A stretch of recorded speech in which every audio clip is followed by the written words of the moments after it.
Josh Hasten here at Israel Uncensored on the Land of Israel Network at thelandofisrael.com. It is Monday, the 31st of December, 2018, the 23rd of Tevet, 5779. We start tomorrow, 2019. I don't celebrate this as New Year's myself personally. New Year's for the Jews was the 1st of Tishrei back in the fall. But for those who are celebrating going into a 2019, let it be a year of success and happiness and health and peace and only good things around the world. Thanks for joining us here on the Land of Israel Network. Of course, you can always get in touch with me. Josh at thelandofisrael.com is my email address. On Facebook, it's Joshua Hasten, and on Twitter at Josh Hasten. A lot going on in the world of politics here in Israel. I believe last week's show we already announced that elections were going to be held April the 9th. A new poll in this morning's Jerusalem Post from our good friend and colleague Gil Hoffman reveals that former IDF Chief of Staff Benny Gantz is seen by Israelis as almost as fit to be prime minister as the current prime minister, the incumbent prime minister Netanyahu, according to a new poll by the Midgam broadcast, and it came out on Sunday night, last night here in Israel. According to this poll, 36% said Netanyahu and 29% said Gantz were fit to serve as prime minister of the state of Israel. At this point, it is just sheer madness. You have so many new parties forming all over the place, on the right, on the left. But I think there's a long way to go until April the 9th, when parties will be joining with other parties. Other parties will be irrelevant at that point. A lot of stuff will still be in the works leading up to the election. On Saturday night, you had the party of Naftali Bennett, the Jewish Home Party, and Ayelet Shaked. They actually broke off and started a new party called Hayamin HaChadash, the new right-wing party. They took also MK Shuli Moalam Rafaeli.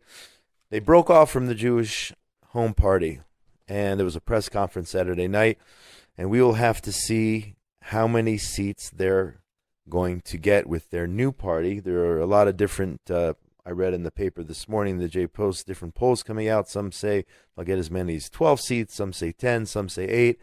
But perhaps we'll have on the show in the near future leading up to elections different political analysts to help us understand the complicated situation, which is Israeli politics. It's not just Republicans and Democrats. You have all these different niche parties here in Israel. So what you do already have is parties which made up the former Jewish Home Party, including the National Union, slamming Naftali Bennett and Ayelet Shaked. Agriculture Minister Uri Ariel told Army Radio that Bennett and Shaked lied to rabbis in order to get their permission to form the party. You now have MK Bezalel Smotrich, who perhaps is seeking to lead the new Beit HaYehudi, saying our goal is to unite religious Zionism so it will stand strong and prepared for the next election, bring a good result, and continue to represent the values religious Zionism has represented since the establishment of the state. Again, that's the old, or the Beit HaYehudi party, which is no longer being led by Naftali Bennett and Ayelet Shaked. And then you have senior religious Zionist Rabbi Chaim Druckman saying he encouraged people to stick with Beit HaYehudi and to vote for them. Also in the news, and this is very significant, Chadashot News, that's Khan, reported that the Likud is seeking to lower the electoral threshold. The current percentage needed in order to have your party be in the Knesset is 3.25% of the vote. And the Likud wants to lower that. And that's because there's so many of these right-wing parties, including this new Hayamin HaChadash party, and they want to be able to form, at the end of the day, a right-wing coalition. Again, it remains to be seen. Will Naftali Bennett and Ayelet Shaked put their differences with Netanyahu and the Likud aside? Perhaps they'll be swallowed up by the Likud. I don't know. We don't know what's going to happen with that. I mean, but we know that over the years, in recent years, that Shaked and Bennett have not been getting along with Prime Minister Netanyahu. But when it comes to forming a coalition, there are strange allies which come together. So we'll have to see how that pans out. We'll have to see if the Likud is able to reduce that electoral threshold in order to keep the government right of center or right leaning. With that current threshold, 3.25, most cases you would need 4 seats in order to get into the Knesset, perhaps 3 seats. Any party dropping below the threshold would mean that the right would lose tens of thousands of votes and could lose its parliamentary majority. So again, Bibi wants these right-wing parties to make it. This is a mess, folks. The way it stands right now, this is a mess.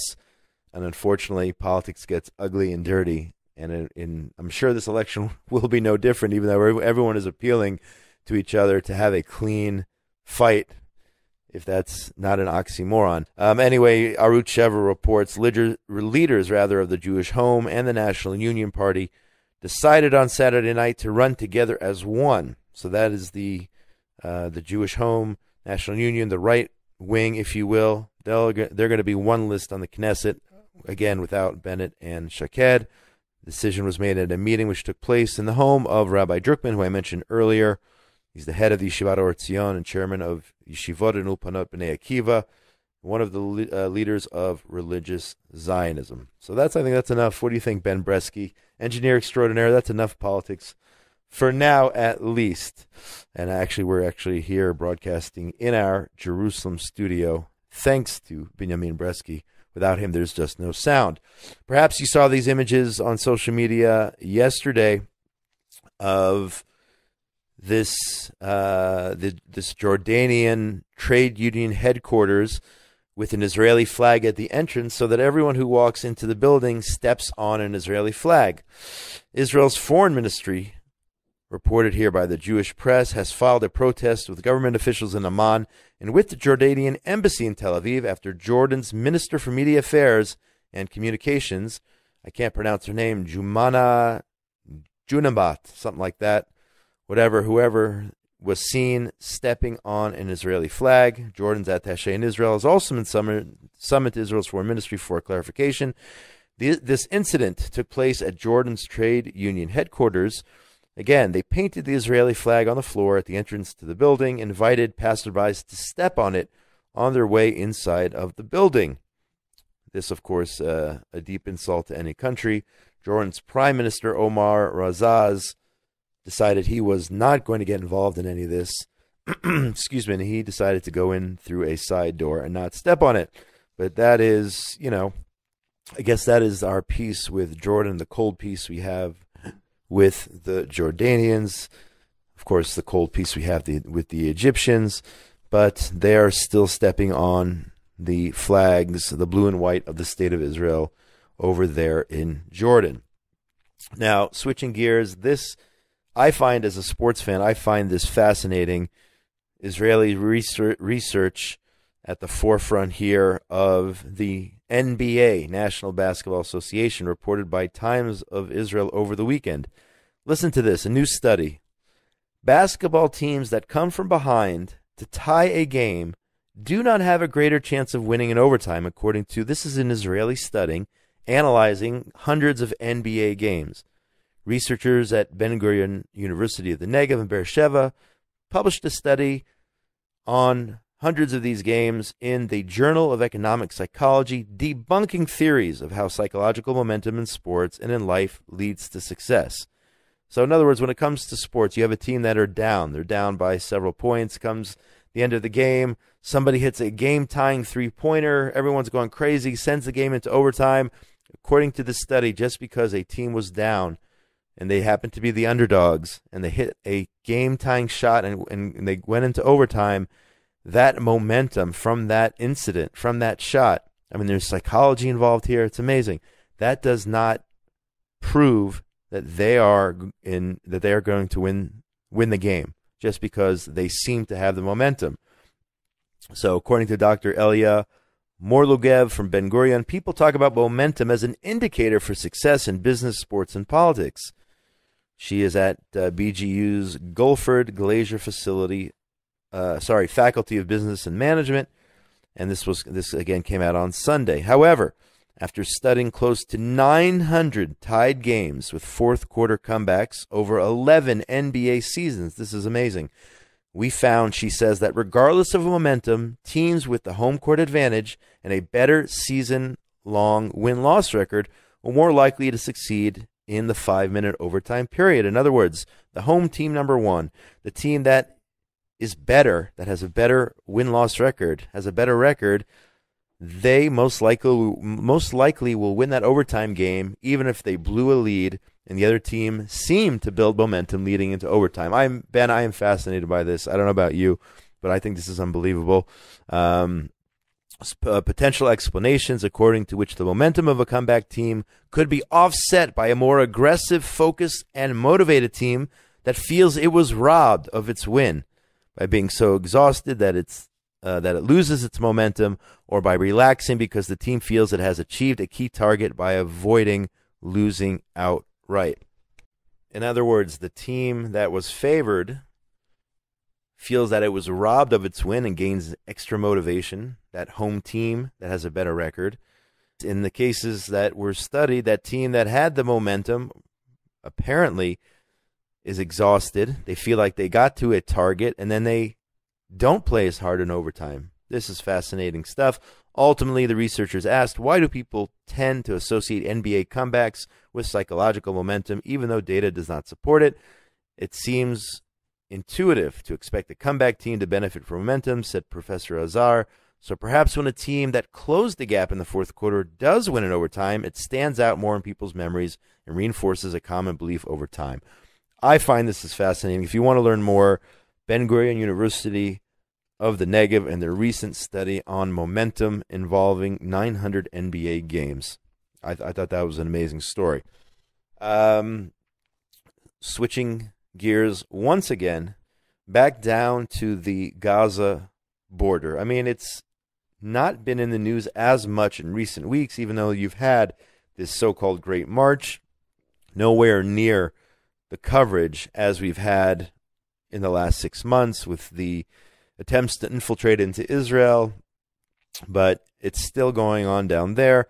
The J-Post reports that incendiary balloons were found next to a kindergarten near a community in the Sdot Negev Regional Council here in Israel. A police bomb disposal unit was dispatched immediately.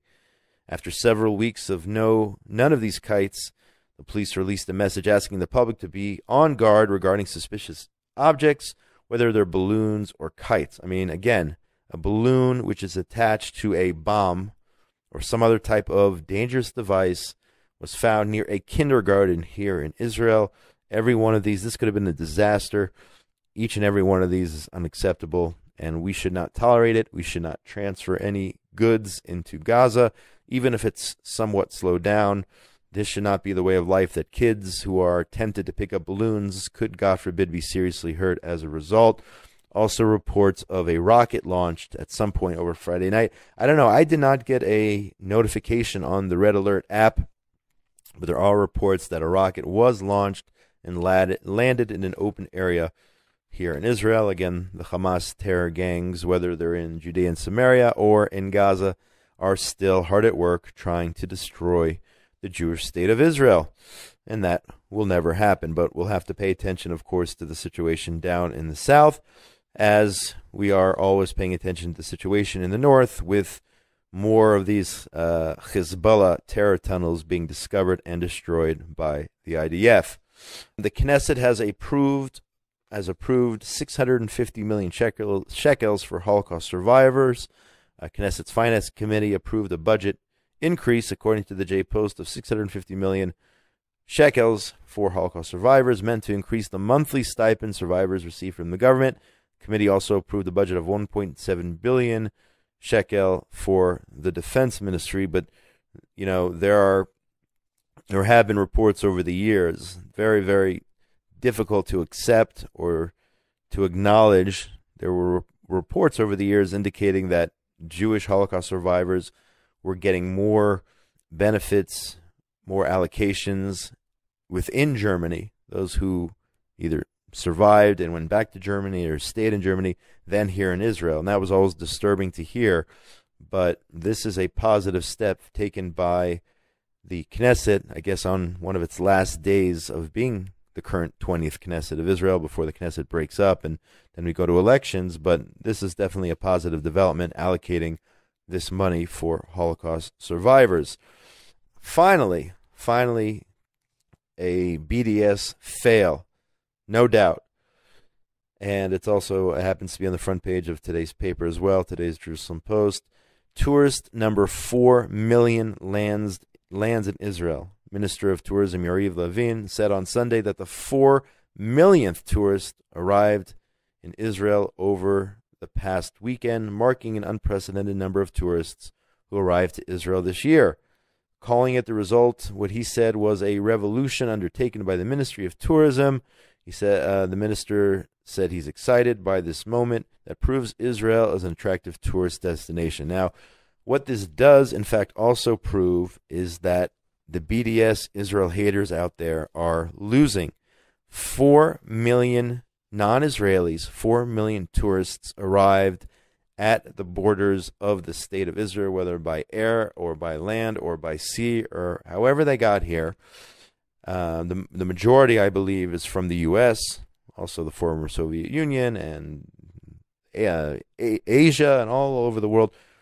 This is a BDS fail. No matter how you try to harm the state of Israel and badmouth the state of Israel, whether you are a so-called Jewish organization, and I use that term lightly, or whether you were just an anti-Israel, BDS, pro-BDS, Israel bashing and Israel hating group or country for that matter, and I could think of several in the EU that perhaps would fit in that category of supporting the boycott here in Israel. But this is a complete BDS fail. 4 million tourists this year. Think of how much money that brought in, whether you're talking about restaurants or hotels or tourist attraction sites or whatever it is. 4 million tourists, the greatest year in tourism since the establishment of the State of Israel 70 years ago. So on that note, I think we are going to call it a day. We're going to call it a show here on Israel Uncensored on the Land of Israel Network at thelandofisrael.com. My name is Josh Hasten. Again, as the weeks progress and as we get closer to another election here in Israel for the 21st Knesset, this coming April, we'll have more and more election coverage. I know that, for example, our good friend Jeremy the Man Sultan is going to be on the broadcast here in weeks ahead as we get closer to elections. I would love to have Gail Hoffman on as well, colleague and co-host and host rather here on the Land of Israel Network. Have him on to get his analysis from inside the halls of Knesset and others about another historic election here. Where what will the future hold? What will the future government look like? So we're going to get all to that in the days and weeks ahead. And of course, keep you abreast of everything going on in the news here in Israel as we head into the year 2019, saying goodbye to the year 2018 for those who commemorate the Gregorian calendar and celebrate the new year. That's going to be it for today. Again, shout out to Benjamin Bresky, engineer extraordinaire, Tabitha Epstein, who gets all of the shows up. And without them, we could not do what we do here. And I speak for all of the hosts on the Land of Israel Network at thelandofisrael.com. Again, my name is Josh Hasten. Get in touch with me during the week. It is Josh at thelandofisrael.com, on Facebook, Joshua Hasten, and on Twitter at Josh Hasten. Signing out for December 31st, 2018 from beautiful Jerusalem. It's also the 23rd of Tevet, 5779. Most importantly, wherever you are in this wonderful, wonderful world of ours, between now and when we speak again, please God, next Monday, everyone out there, be safe. Shalom, shalom from beautiful Jerusalem. Who are we as a people? Who are we as a nation? What does it mean to be a Jew in the land of Israel, as a Jew in Judea? What is our message to the world? We're finally back in our land, and we get to ask these questions. Ezrat Hashem, we're going to make Judea and Samaria an issue for the entire world, to know that the Jews have a place in the world. Israel Inspired with Aria Bromwoods and Jeremy Gimpel on the Land of Israel Network at thelandofisrael.com.